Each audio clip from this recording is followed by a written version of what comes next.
I'm 23, just out of college, and I recently landed a job at my old middle school working in the IT department.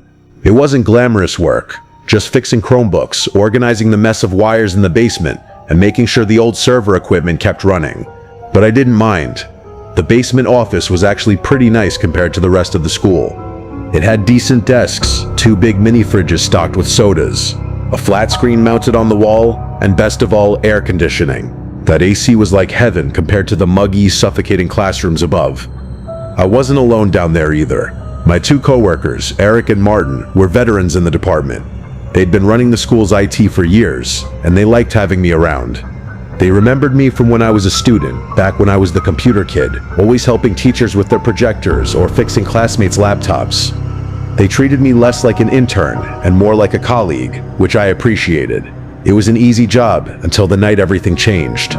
That evening, Eric and Martin both left early. Some late-night district meeting, I think. I didn't mind staying a little longer, finishing up some cable management, mostly because I wanted the basement AC to myself. It was nearly 9 o'clock, and the halls above were empty. Schools at night have this weird stillness to them, like all the voices that usually echo through the hallways have been sucked out, leaving behind nothing but silence. Around then, I got a call from the front office manager. She sounded off.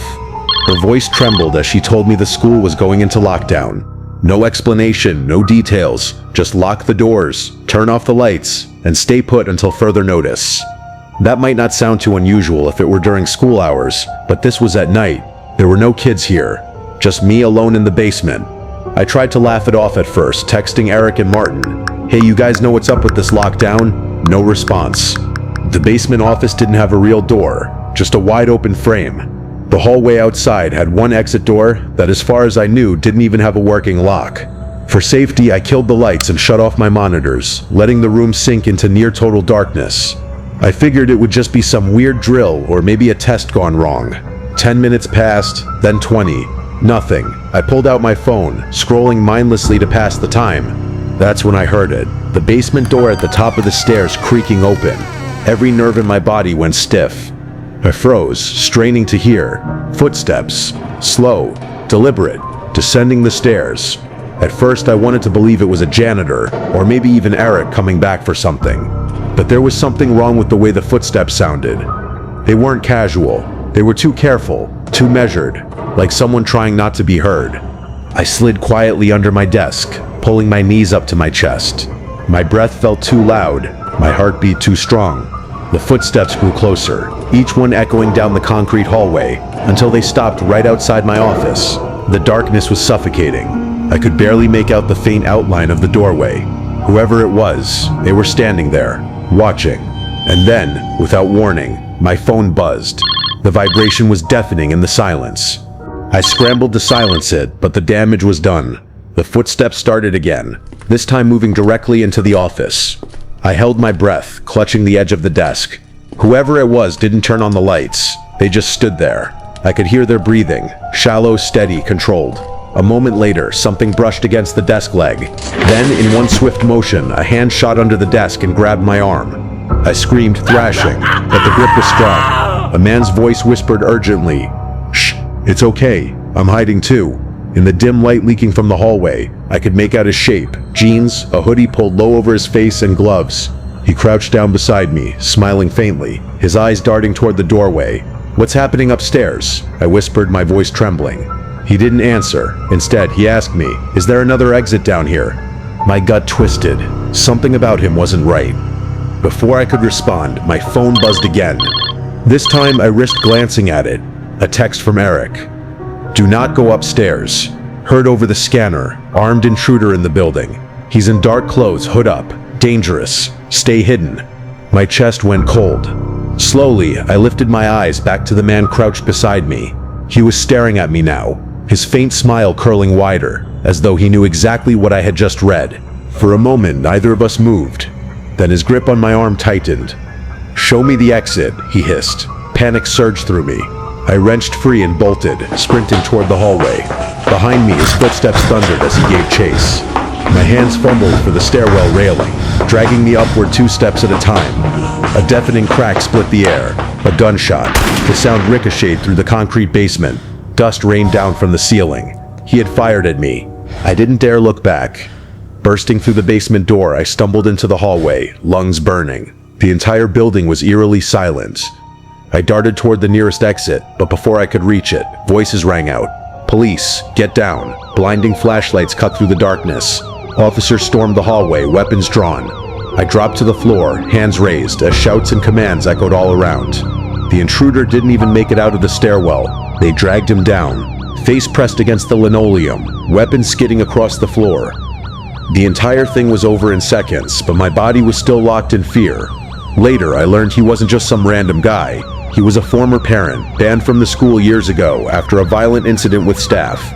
No one ever told me exactly what his grudge was, but it was enough for him to sneak back in, armed and ready to finish something he had started long ago. I should have felt safe knowing he was caught, but even now, weeks later, the memory keeps replaying in my head. The silence of the basement, the way he crouched beside me under that desk, pretending to be just another scared person hiding. I can still hear his voice in the dark. "Show me the exit." And sometimes, when I'm alone at night, I swear I hear footsteps on the stairs again.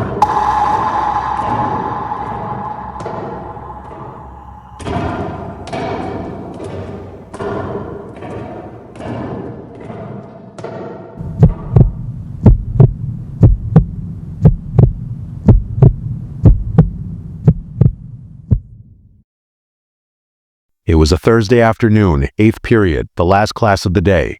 Everyone was restless because spring break was starting the next day. In our high school, 8th period was the graveyard slot. Teachers rarely bothered to push through lessons, and students were already halfway out the door mentally. My English teacher, Mr. Bailey, was one of those easygoing types who could sense when nobody cared to learn. He decided we'd just spend the period discussing movies. The room was buzzing with chatter, laughter, and the scraping of chairs against the floor. It felt normal, safe. Then the announcement came. The intercom crackled, and Principal Doherty's voice cut through the noise. Only it didn't sound like him. His voice was tight, strained, almost shaking. "Teachers, this is an emergency. Lock all doors. Turn off the lights. Keep students quiet. This is not a drill." The entire room froze. Mr. Bailey's smile dropped instantly. Without a word, he rushed to the door, locked it, shut the blinds, and killed the lights. The class, once filled with laughter, was now eerily silent. A suffocating tension settled in. We all looked at each other with wide eyes. Nobody moved, nobody spoke. Mr. Bailey whispered for us to move to the corner of the room farthest from the door and windows. We huddled together on the carpet, knees to our chests, our breathing loud in the silence. Someone tried to stifle a nervous laugh, but it came out like a broken squeak. A few minutes passed, and then we heard it. Heavy footsteps echoing down the hall. Slow, deliberate, dragging footsteps. Then came the sound of something metallic clinking against the floor, like a chain being dragged. One of the girls in our group started crying quietly, and Mr. Bailey gently pressed his finger to his lips. The footsteps grew closer. Whoever it was stopped right outside our door. For what felt like forever, we sat there in silence. Then came a low knocking on the classroom door. Not loud, not frantic. Slow, steady knocks. 3 knocks. A pause. 3 more. Nobody dared breathe. Then in the faintest whisper, a man's voice came through the door. "Open up. I know you're in there." A ripple of fear surged through the group. Someone stifled a sob. The man's voice grew louder. "Let me in. I just want to talk." Mr. Bailey stayed frozen at the front of the room, his back pressed against the door, as if he could hold it shut with his body alone. The knocking turned into pounding. Violent, furious pounding. "Open the door now." The girl who'd been crying lost it, letting out a scream. Mr. Bailey turned and snapped at her in a whisper, begging her to be quiet, but it was too late. The pounding stopped. The silence that followed was worse than the noise. Then the sound of footsteps again, but this time they didn't move away. They scraped slowly along the length of the door, dragging back and forth like whoever it was running their nails or something sharper along the wood. Finally, the steps moved away. The silence that followed was unbearable. Minutes ticked by like hours. Some kids whispered prayers. Others sat shaking, their faces buried in their knees. Suddenly, the intercom came on again. "All clear. Teachers may resume class. Repeat, all clear." But something was wrong. The voice on the intercom wasn't the principal's. It was deeper, slower, almost mocking. Mr. Bailey didn't move. His face had gone pale. He knew what we all knew. That wasn't the principal. Then we heard a crash from down the hallway. A scream followed. A real scream. high-pitched and blood-curdling, then cut off abruptly. The sound of running footsteps thundered through the hall, followed by more screams from other classrooms. Mr. Bailey pulled his phone from his pocket, his hands shaking so badly he could barely dial. We could see on his face that 911 wasn't picking up. The power went out. The faint hum of the fluorescent lights vanished. The room was plunged into pitch black. That's when we heard it again, chains dragging, closer this time. The faint sound of breathing right outside the window. The blinds were down, but you could see the faint outline of a shadow moving behind them. It stopped. The breathing grew louder, harsher. Then the sound of a fingertip slowly running down the glass. Screech. Someone in the back of the group whimpered, and the shadow immediately turned toward the sound.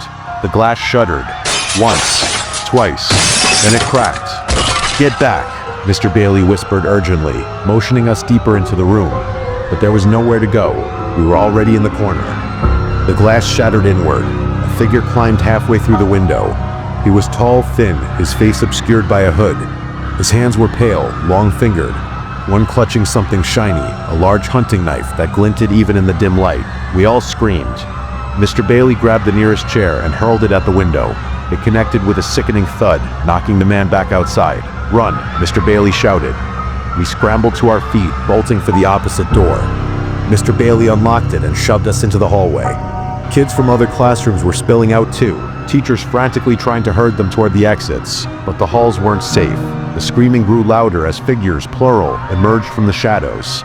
Not just one intruder, at least three, each carrying something different. One with a knife, another with what looked like a crowbar, the last dragging a chain. They moved unnaturally, jerky, like puppets being yanked by invisible strings. Their faces were pale, stretched into smiles that didn't look human. Chaos erupted.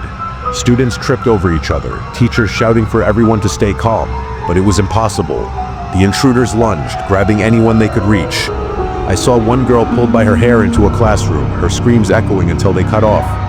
Another boy tried to fight back, only to be slammed against a locker so hard he went limp. Mr. Bailey shoved me and a few others into a supply closet. He locked the door behind us and whispered for us not to make a sound. Through the slats, I could see shadows moving in the hallway. Hear them laughing low, distorted chuckles that made my skin crawl. Then, silence again. We waited. Minutes passed, my legs cramped, my throat dry, but none of us dared move. When Mr. Bailey finally opened the door, the hallway was empty. Blood smeared the floors. Doors hung open. Classrooms abandoned. The school felt hollow, lifeless. We made our way to the exit, hearts pounding. But when we pushed the door open, what we saw froze us in place.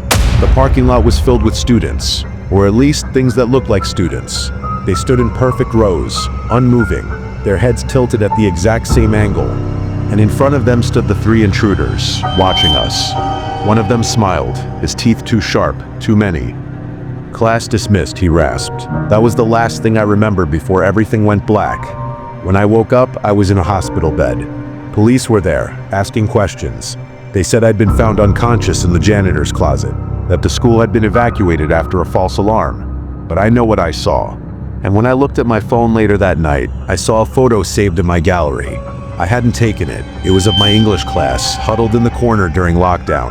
But in the photo, I wasn't in it. I was standing in the doorway, smiling.